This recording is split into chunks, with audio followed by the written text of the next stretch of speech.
Hello, and welcome to What's the Tea? I'm your host, always at Owen the Man 316. Wow, it's been such a long time since I recorded this podcast, but I am so glad to be back, and we are kicking things off with a bang for 2026, as we are teacapping the 2026 College Football Playoff National Championship game, which was a fight to the end by both teams. What a great game this was. It was a game of inches. It was a knockdown dragout. It was a good old fashioned slobber knocker, as Jim Ross would say. But yeah, let's get right into it. Hope you guys enjoy this one.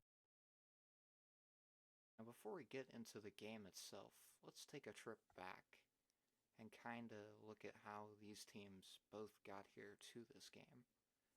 The Miami Hurricanes. It's funny, the last time this team won the national championship was 2001. Hey, that's the year I was born. But yeah, it's just crazy that now Miami goes on this unbelievable run. They get Carson back in the transfer portal from Georgia, and now they've got the guy that can lead this offense. And this defense, man, it's just really impressive. They hit hard, they play very physical, they play very fast. And that's just what helped get Miami to the dance in a lot of ways. And yeah, you look at their season, they lost a couple games. They lost the game to Louisville. I forget who the other game they lost was. But they still find themselves in the college football playoff.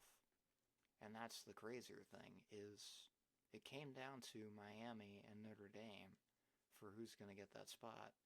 And Notre Dame almost took that spot away from Miami because they're Notre Dame and they're supposed to be picked first. But we're not going to get into all that. But yeah, what a season Miami has had. And it really began in the college football playoff as they first played against Texas A&M.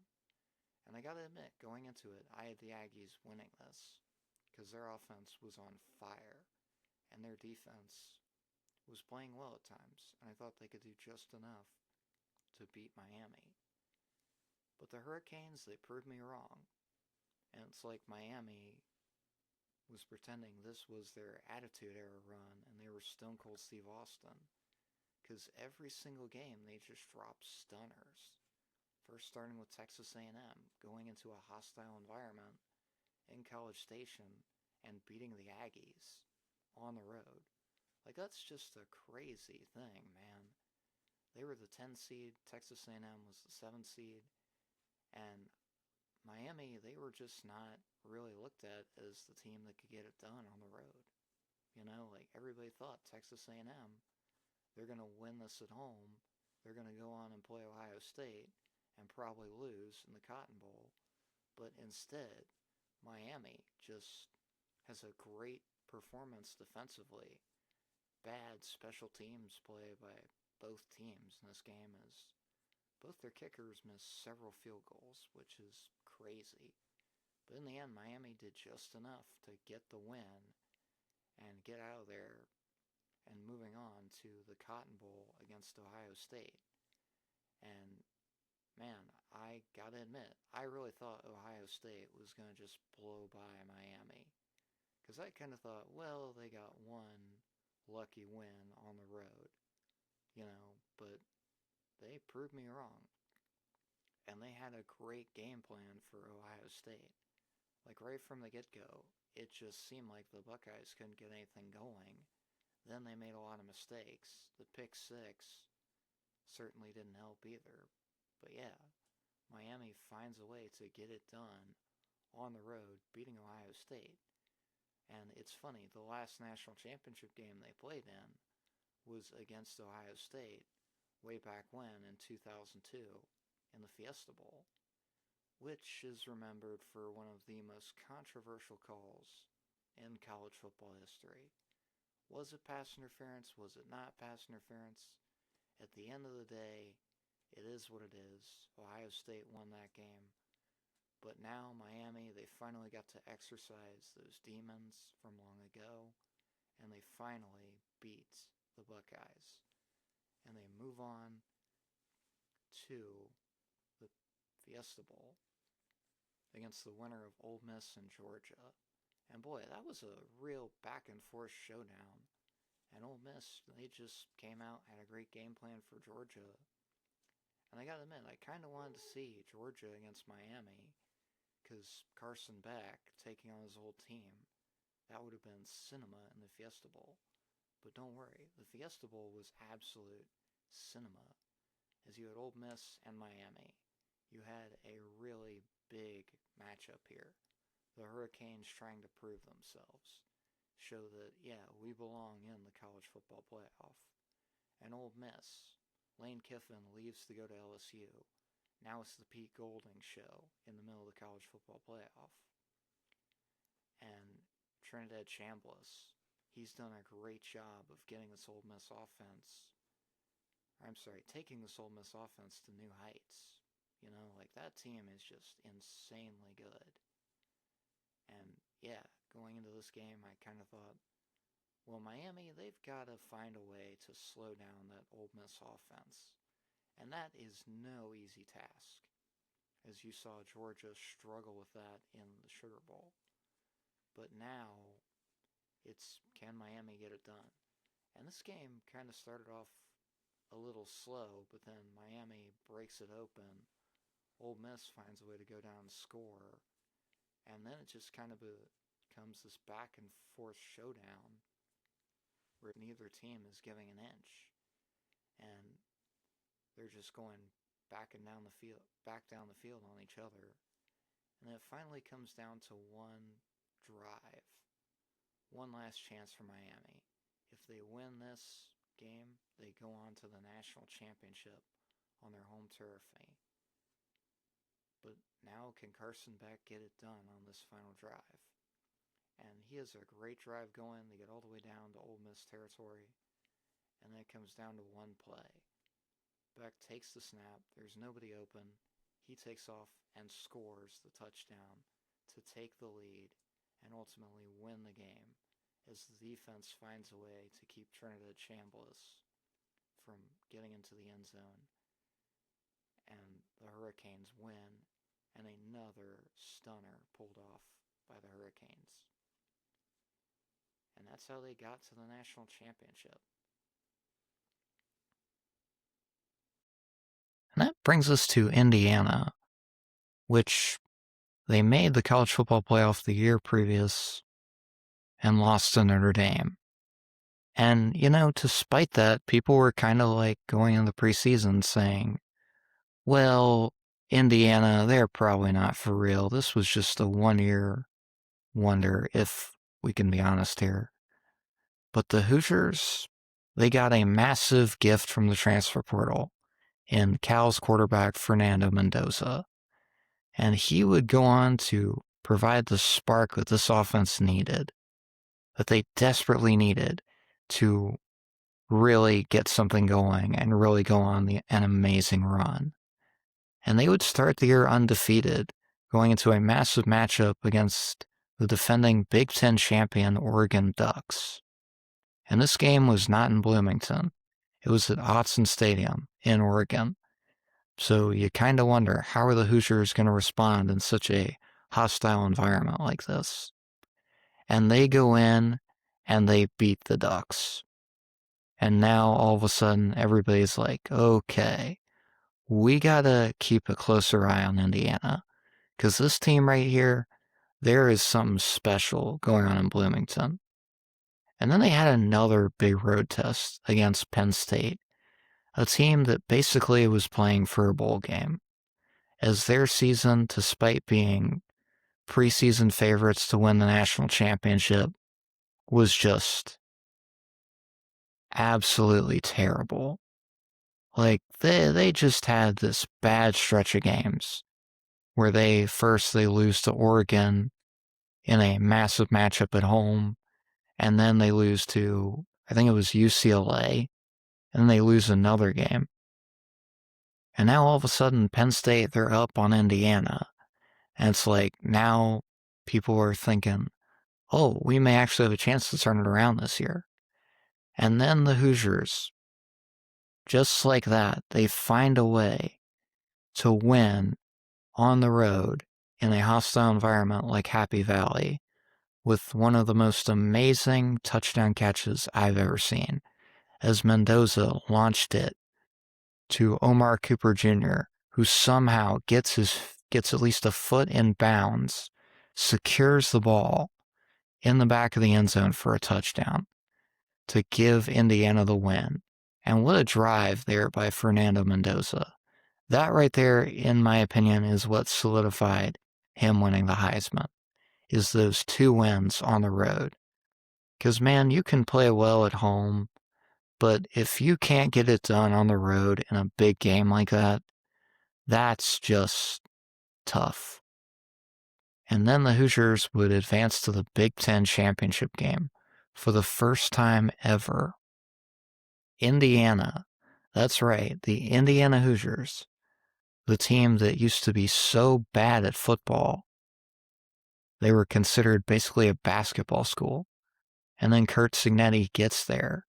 And now this team is in the Big Ten championship against the reigning, defending, undisputed national champion Ohio State Buckeyes. And this was a massive matchup, because what was at stake here? The number 1 overall seed in the college football playoff, and obviously the Big Ten championship. And the Buckeyes, they just didn't really play their best football. And the Hoosiers, they brought it. I just had a feeling that Indiana could win this game. Because, I was just not a big believer in Ohio State going into that game. Because, yeah, they finally beat Michigan in Ann Arbor. But honestly, I just thought, this is Indiana's game to lose. Because they're the better team. They've proved it all season long. And Ohio State, they just really haven't been tested down the stretch of the season. So it was just kind of that, in my opinion, of why I was like, the Hoosiers have to win this game. And again, Fernando Mendoza, he does what he just does, man. He leads the Hoosiers down the field, game-winning touchdown pass, and in their first ever appearance to the Big Ten Championship, Indiana hoists the Big Ten Championship trophy in the house of the Colts in Indianapolis, Indiana. Like, that's just crazy, that this team has gone from being terrible, absolutely terrible at football, to now, like I said, Curt Cignetti gets in here, and they have that great year in year 1, but they build on that and go into the Big Ten championship game undefeated. Like, man, that's just crazy. And now the Hoosiers basically solidify that they're the best team in college football going into the CFP. And everybody had their doubts about Indiana, depending on who won the Alabama-Oklahoma game. And the Tide had an unbelievable comeback. Like, I remember watching that game when it was 17-0 going, well, it was another great run, but looks it's over. And then somehow, Alabama, they just do what they do. They get this momentum. They get a turnover. They score a touchdown. They climb back into the game. And then from there, they just lay the lumber to Oklahoma, who put up a good fight in the second half. But the Tide just took control and never looked back and found a way to win this game, setting up a date with the number 1 seeded Indiana Hoosiers at the Rose Bowl. Man, it just didn't get any better than that. You've got crimson, white, and roses. Does it really get any better than that on New Year's Day? I mean, let's just be honest. And going into this, I thought, well, it's been a great run for Indiana, but this is Alabama. This is the team that literally for 2 decades has been the standard of college football. So this is a big game for the Hoosiers. And right from the get-go, Indiana, they go down, they score a touchdown against the Tide. And then they just find ways to stop the Crimson Tide from scoring anything. until the backup quarterback comes in the game, leads them down the field, and they score only a field goal in this game. Like, that's just crazy to think that Indiana just blows out Alabama. And what a game for Fernando Mendoza. This guy absolutely solidifies again why he won the Heisman. He just goes out there and has a great game. And credit where credit is due. Kurt Cignetti had an amazing game plan for this Alabama team. And then next up for the Hoosiers would be the Peach Bowl and a rematch against the Oregon Ducks. And everybody thought once again, oh, well, it's been a great run for Indiana, but now they're going to play Oregon, who won the Big Ten last year, and now they're going to lose because Oregon, they've had time to look at this team and look at the game film from the first game. You got to think Dan Lanning is going to have some things planned for the Hoosiers in terms of slowing down this offense and finding ways to break this defense. But no, first drive of the game, Dante Moore, the quarterback for Oregon, throws a pick six. And from there, it was just all Hoosiers. Indiana just dominated this game. And Fernando Mendoza has another great game. The run game was absolutely unstoppable. This offensive line continued to do what it did all season long and just had another amazing performance. And the Hoosiers just absolutely dominate against Oregon. And they get to the national championship against Miami. And now with everything on the line, you've got these two big stories. Miami, are they finally ready to be back in the national spotlight? Indiana, are they finally ready to be considered the best team in college football? This is what it all comes down to. Everything on the line. Miami, Indiana, who wins the national championship? And that brings us to the national championship game. Indiana versus Miami. Who completes their ultimate turnaround story? The Hoosiers or the Hurricanes? Now, this game kind of started off like a wrestling match, where the first few minutes is you are feeling out your opponent, which is exactly what Miami and Indiana were doing. They were trying to figure out what could they do against the other. Like, are they going to be able to get pressure on Fernando Mendoza if you're looking at Miami's defense?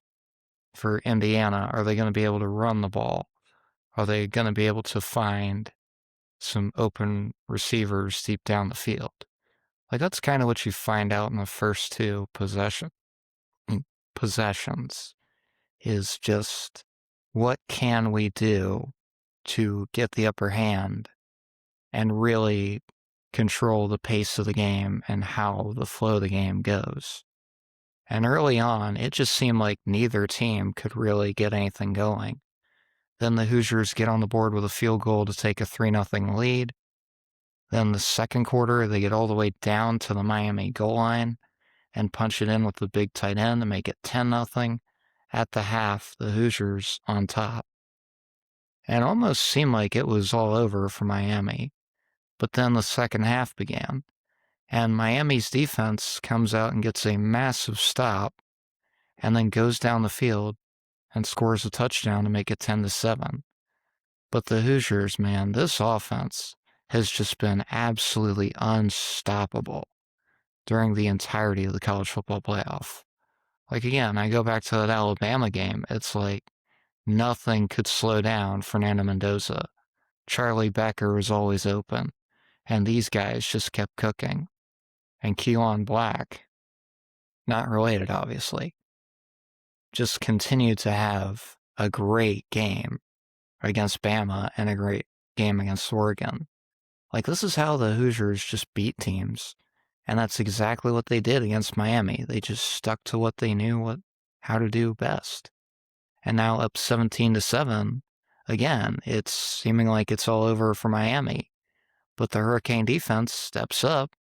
They get a stop, make it 17-14. And then it just seems like Indiana's offense is now struggling against the Miami defense. And it takes sometimes special teams to get it done. And they get it in the form of a punt return touchdown to make it 24-14.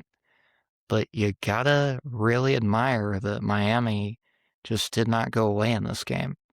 They kept fighting with everything they had till the very end in this championship game. And that's what I think really makes it a great game.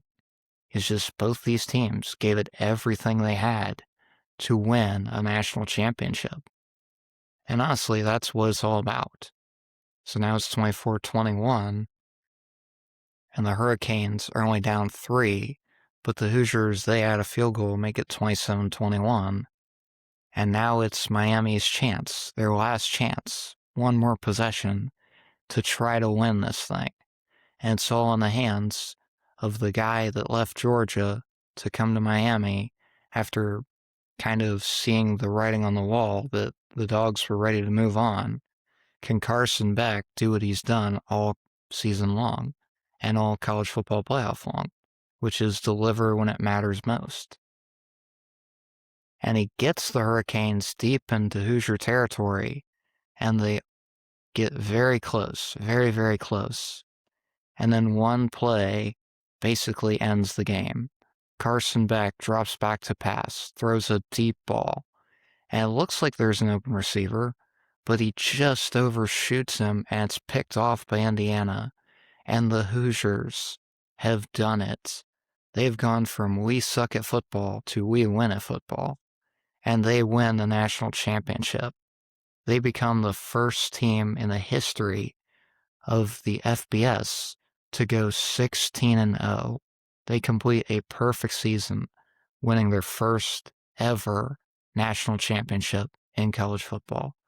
And I got to give a round of applause. Just what an amazing story with Indiana and this entire run. You know, like, this has got to be the greatest turnaround story we've ever seen in college football. Because, like I said, Indiana was horrible at football. They were bad. They were really, really bad. And they had their bright moments when they had Michael Penix, when they had Tom Allen as their coach. They had a great year in 2020, had an okay year in 2021. And then things just kind of went to the wayside. Things started to fall apart again, and the Hoosiers were no longer good at football. And then you get Curt Cignetti, and he comes in and just blows all of our minds. Like, wow, this is just unbelievable. What he has done in 2 seasons at Indiana is nothing short of just spectacular. Like, wow, man, I mean, this is just amazing. Like, if you were to tell me a few years ago that Indiana is going to win a national championship, I would have said you were crazy. But today, I would say you were absolutely right from the get-go. That if they got the right head coach, that if they got the right quarterback, if they got the right guys around him and the right coaches to help coach him up and help him understand the offense, then I would completely agree with you. And now there's just one thing left to say. Ladies and gentlemen, your winner and new college football playoff national champion, the Indiana Hoosiers. And also, Curt Cignetti, you can now change your catchphrase from I win, Google me, to I won a national championship at Indiana. Google me. Well, I think that's about all the time and all the tea we have here on What's the Tea. I've been your host always at OwenTheMan316, sometimes at OwenTheFan316, which is my Instagram handle. Be sure to go check that out. And of course, my Twitter handle is at OwenTheMan316. Be sure to go check out the Owenverse YouTube channel where you can find episodes of What's the Tea, my gaming stuff, and Teatime After Hours, which is kind of the after hours version of What's the Tea. Anyways, as always, Thank you guys so much for taking the time to listen to this great program. And let me know down in the comments what you think of this national championship game. And which team were you riding with in this game? Were you going, Hoosiers? Or were you rocking with the Miami Hurricanes? Hope you guys have a great one, and I will see you down the line for the next one. It's either going to be my brew and preview, which will be my preview of the Super Bowl, which is a real blast from the past. The rematch, 11 years in the making. Seahawks, Patriots. Who's going to win this one? Should be good next Sunday. Or it's going to be my brew and review of the Royal Rumble. Which, yeah, I get it. I'm not the biggest fan of it being in Saudi Arabia. But you know, it's the things I do for you guys. Because at the end of the day, I like making these things. No matter what it is about. Because, like I say, tea time can happen at any time, and it can be any topic, any subject. Whatever is brewing is whatever is brewing. But for now, always remember this, guys. No matter how bad things may seem in life, no matter how bad things might be going for you right now, take the time each day to always take a sip of positivity. Thank you guys so much. I'm out. Have a great one.